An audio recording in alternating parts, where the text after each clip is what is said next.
Hi, my name is Gemma Curi and I am going to be working with you on this online preparation course for the TOEFL test. Let's start by understanding what the word TOEFL stands for.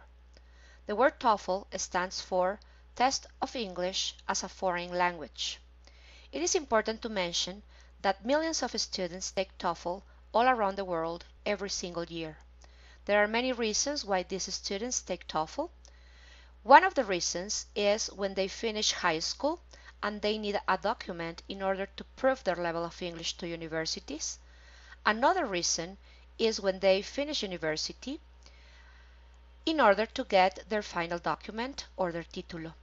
For example, here at UPAEP, it is a requirement in order for students to get their título.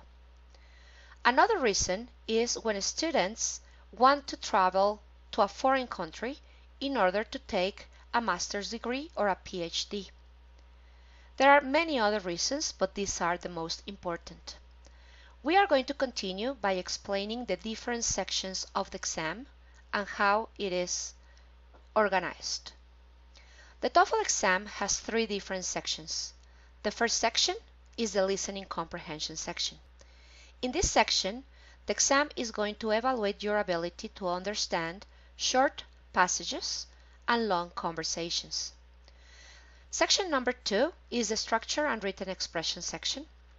This section is going to evaluate your ability to use vocabulary and grammar in different sentences. Section number 3 is the reading comprehension section, and in this section, TOEFL is going to evaluate your ability to understand reading passages, basic and advanced ones. The listening comprehension section has three different sections. Part A,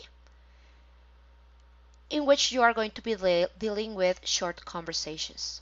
Part B, that are longer conversations, and Part C, where you are going to be dealing with talks.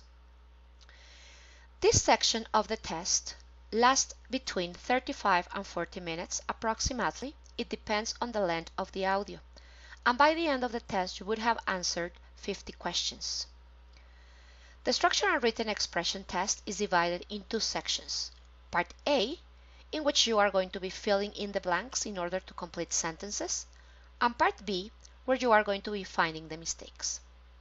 These mistakes can go from very basic topics, for example, pronouns or articles, to more challenging ones, like for example, inversions of or parallel structures. This section lasts 25 minutes and you will have to answer 40 questions.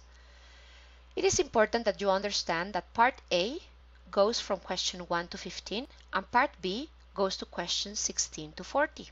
It is important that you answer the 40 questions in 25 minutes. The third section of the exam is reading comprehension. The reading comprehension part only has one section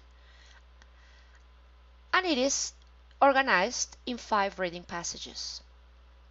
You will have to answer 10 questions for each passage approximately.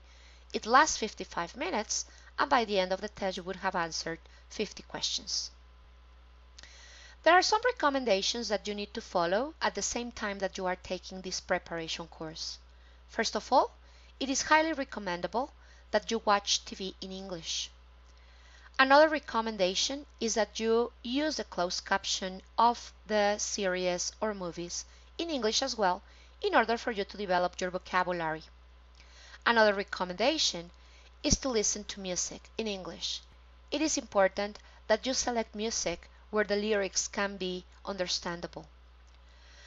The last recommendation is to read books and magazines in English. This is in order for you to improve your vocabulary and your grammar.